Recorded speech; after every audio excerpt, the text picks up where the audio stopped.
Hello বন্ধুরা, কেমন আছো তোমরা সবাই? আশা করি অনেক অনেক ভালোই আছো। আর তোমাদের ভালোবাসায় আমিও অনেক ভালো আছি, কারণ তোমরা আমাকে যে পরিমাণে ভালোবাসা দিয়েছো এবং সাপোর্ট দিয়েছো তা আমি কোনোদিন ভুলতে পারবো না। তাই তোমাদেরকে মজা দেওয়ার জন্য আবারও একটি নতুন গল্প নিয়ে হাজির হলাম। গল্পটি শোনার মতো, আশা করি তোমাদের দাঁড়িয়ে যাবে এবং তোমরা হাতের কাজ করতে সবাই হেডফোন নিয়ে বসে যাও।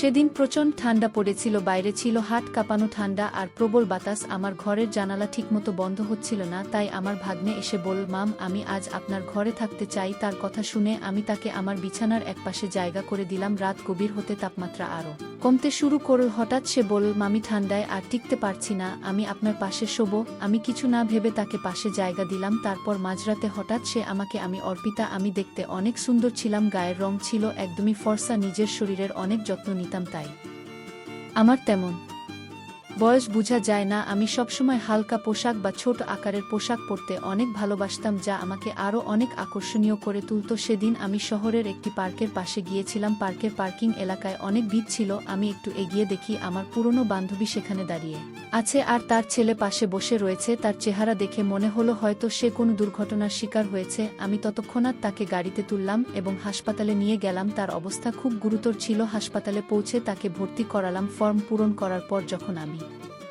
তার ছেলের পাশে বসলাম, তখন সে আমার দিকে তাকিয়ে মৃদু হেসে বলল, আপনি আমাদের জন্য যেন একজন দেবদূত হয়ে এসেছেন, ধন্যবাদ। ছেলেটির বয়স 1-5 হবে, সে হয়তো তখনও আমাকে চিনতে পারেনি। আমি তাকে বললাম, আমি তোমার মায়ের পুরনো বন্ধু। আমার এই কথা শুনে সে একটু স্বস্তি পেল। এরপর আমি তাদের পাশে থেকে যতটা সম্ভব সাহায্য করার চেষ্টা করলাম। সেদিনের সেই মুহূর্ত আমার জীবনে খুবই স্মরণীয় হয়ে থাকবে। এটা আমাকে আরও একবার মনে করিয়ে দিয়েছে জীবন কতটা অনিশ্চিত আর সাহায্যের হাত বাড়িয়ে দেওয়া কতটা জরুরি। আমার নাম ঈশান, আমি সেদিন তোমার সঙ্গেই দেখা করতে যাচ্ছিলাম, কিন্তু পথে একটি মর্মান্তিক ঘটনা ঘটে গেল। আমার বান্ধবীর ছেলে বল, হাসপাতালে পৌঁছে যখন তোমার মায়ের খবর জানতে চাইলাম, তখন তুমি ভয়ে আর অশ্রুতে ভেঙে পড়েছিলে। আমাকে জড়িয়ে ধরে তুমি কাপা গলায় বলেছিলে, মামি মা তো ঠিক হয়ে যাবেন, তাই না? ডাক্তাররা তোমাকে ভেতরে নিয়ে গেল কেন? মায়ের কিছু হবে না তো? তার এই প্রশ্নগুলো যেন আমার হৃদয়কে বিদ্ধ করছিল। আমি তার মাথায় হাত রেখে বললাম, চিন্তা করো না, আমরা সবাই তোমার মায়ের পাশে আছি, কিছুই হবে না। আমার কথা শুনে সে একটু শান্ত হলো। কিছুক্ষণ পর ডাক্তার বাইরে এলেন এবং আমাকে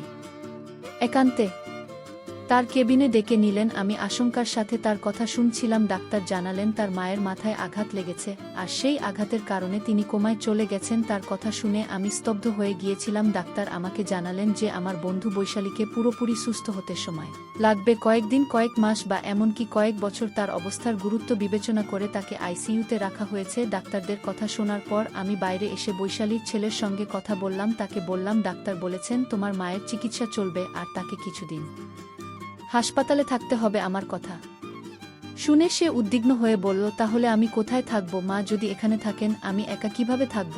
আমি তাকে আশ্বস্ত করে বললাম, তুমি চিন্তা করো না, যতদিন তোমার আমার মা সুস্থ না হন তুমি আমার সঙ্গেই থাকবে। তোমার মায়ের জন্য হাসপাতালের সমস্ত দায়িত্ব আমি নেব, কারণ সে আমার খুব কাছের একজন বন্ধু। এরপর আমি জানতে চাইলাম, তোমার বাবার কথা কি ভাবছো, তিনি কোথায় আছেন? সে মাথা নিচু করে বলল, মায়ের সঙ্গে বাবার ঝগড়া হয়েছিল, তারপরে মা রাগ করে আমাকে নিয়ে এখানে চলে এসেছিলেন। আমি বাবার কাছে ফিরে যেতে পারবো না, কারণ তার কাজ বাইরে আর তিনি এখন কোনো গ্রামে আছেন তাও জানি না। এমনকি আমি নিজেও তার সঙ্গে দূরত্ব বজায় রেখেছি, হয়তো তিনি আমার উপর রাগ করেছেন। আমি তাকে বললাম, তুমি এসব নিয়ে চিন্তা করো না, যতদিন তোমার মা সুস্থ না হন তুমি আমার সঙ্গেই থাকবে, আমরা একসঙ্গে সবকিছু সামলাবো। তারপর আমরা দুজনেই হাসপাতালের পরিবেশে থাকতে পারছিলাম না, তাই আমি একজন নার্সের সঙ্গে কথা বললাম এবং তার সাহায্য চাইলাম যাতে বৈশালীর চিকিৎসার প্রক্রিয়া সঠিকভাবে এগিয়ে যায়। বৈশালীর চিকিৎসার দায়িত্ব নেওয়ার পর বুঝতে পারলাম হাসপাতালে দীর্ঘ সময় থাকা আমার পক্ষে সম্ভব নয়, কারণ আমার কাজের দায়িত্ব ছিল। তাই আমি তার ছেলে ঈশানকে আমার বাড়িতে নিয়ে এলাম। বাড়ি আসার পথে তার জন্য কিছু প্রয়োজনীয় পোশাক কিনে দিলাম, কারণ তার কাছে তেমন কিছুই ছিল না। সেদিন ঈশান খুবই মনমরা ছিল। রাতে আমি অনেকবার তার রুমের সামনে গিয়ে দেখেছি সে কেমন আছে, জানতাম সময়ের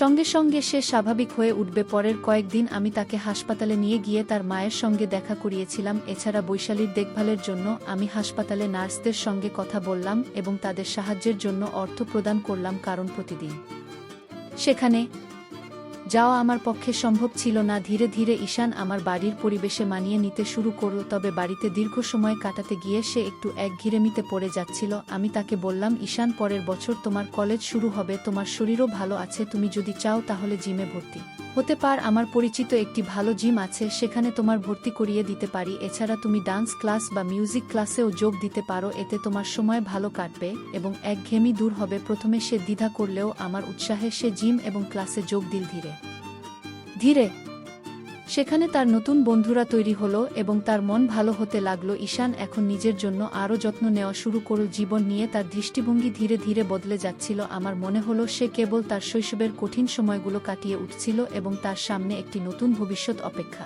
করছিল। ঈশান ধীরে ধীরে আমার জীবনে একটি গুরুত্বপূর্ণ অংশ হয়ে উঠছিল। সে শুধু আমার কথা শুনে তা নয়, আমার প্রতিটি কাজেও সাহায্য করত। আমি দেখলাম জিমে যাওয়ার জন্য তার শরীরের সঠিক যত্ন নেওয়া খুবই জরুরি, তাই আমি প্রতিদিন তার জন্য খাবারের ব্যবস্থা করতাম। এক রাতে আমি ঈশানের ঘরে দুধ নিয়ে যাচ্ছিলাম, হঠাৎ দরজার সামনে আমার পা পিছলে গেল এবং আমি মেঝেতে পড়ে গেলাম। ঈশান দ্রুত ছুটে এলো, সে আমাকে সাহায্য করে দাঁড় করালো এবং নিজের ঘরে নিয়ে গিয়ে আমাকে বিছানায় শুইয়ে দিল। তার এই সাহসিকতা এবং যত্নশীলতা দেখে আমি অবাক হয়ে গিয়েছিলাম। সে আমার হাত থেকে পড়ে যাওয়া দুধ পরিষ্কার করল এবং তারপর খুব যত্ন সহকারে আমার পায়ে মালিশ করতে শুরু করল। আমি তার দিকে তাকিয়েছিলাম। একটা 5 বছরের ছেলের মধ্যে এতটা পরিপক্কতা আমি কখনো ভাবিনি। আমার বয়স তখন 3-2। জীবনে এমন একজন মানুষ আগে কখনো দেখিনি যে একটা যত্নশীল আর দায়িত্বশীল। ঈশান তার বয়সের তুলনায় অনেক বেশি পরিণত ছিল। তার কাজ করার ধরন, তার দায়িত্ববোধ সবকিছুতেই একটা বিশেষত্ব ছিল। পায়ে মালিশ করার সময় আমি মৃদু হেসে বললাম, ঈশান,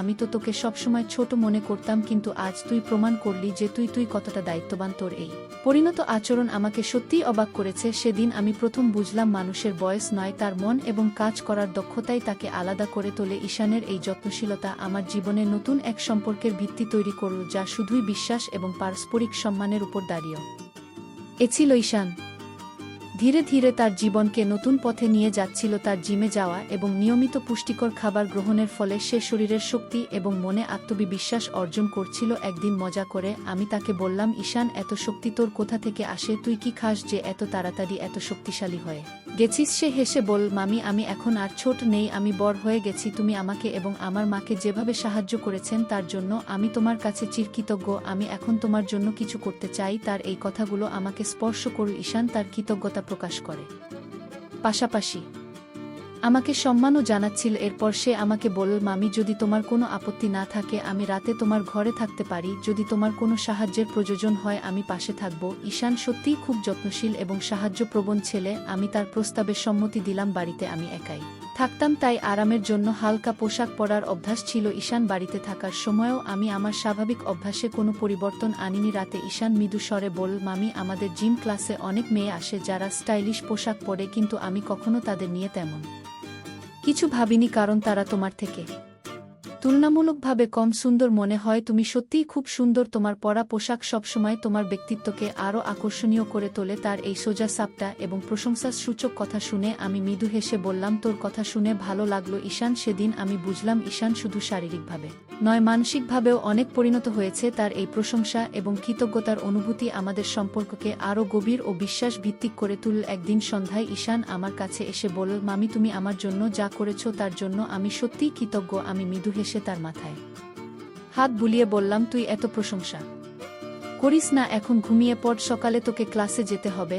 আর আমাকে অফিসে। ঈশান হেসে আমাকে জড়িয়ে ধরে বল, ধন্যবাদ মামি। তার এই আলিঙ্গনে ছিল গভীর কৃতজ্ঞতা। আমি তার এই অনুভূতিতে মুগ্ধ হলাম, কিন্তু আমার মনে হলো এটা শুধুই তার ভালোবাসা আর যত্নের বহিঃপ্রকাশ। পরের দিন সকালে আমি অফিস যাওয়ার আগে ঈশানকে তার ক্লাসে নামিয়ে দিলাম। সে সকালবেলায় ক্লাসে যেত আর বিকেলে জিমে। দিনগুলো এইভাবেই চলছিল, কিন্তু কয়েকদিনের মধ্যে আমি লক্ষ্য করলাম ঈশানের আচরণ কিছুটা বদলে গেছে। বিকেলে যখন আমি তাকে জিম থেকে আনতে যেতাম তখন সে তার বন্ধুদের সঙ্গে কথা বলতো, কিন্তু আমাকে দেখার সময় তার চোখে একটু অস্বস্তি লক্ষ্য করতাম। বাড়িতে ফিরেও তাকে কিছুটা উদাসীন ও বিরক্ত মনে হতো। একদিন আমি তাকে জিজ্ঞাসা করলাম, ঈশান, তুই এত চুপচাপ আর বিরক্ত কেন? কিছু হয়েছে? ঈশান একটু দ্বিধা করে বলল, মামি, সত্যি বলতে তুমি আমার এই চুপ থাকার কারণ। যখন তুমি আমাকে জিম থেকে নিতে আসছো আমার বন্ধুরা তোমাকে নিয়ে কথা বলে, তাদের কথা শুনে আমার খারাপ লাগে। আমি অবাক হয়ে বললাম, কেন খারাপ লাগে? ওরা কি বলে? ঈশান বলল, তারা তোমাকে নিয়ে মজা করে। শুধু আমার বন্ধুরা নয়, বড় ছেলেরাও তোমাকে দেখে তুমি যেমন আসেন তেমনি থাকো, কিন্তু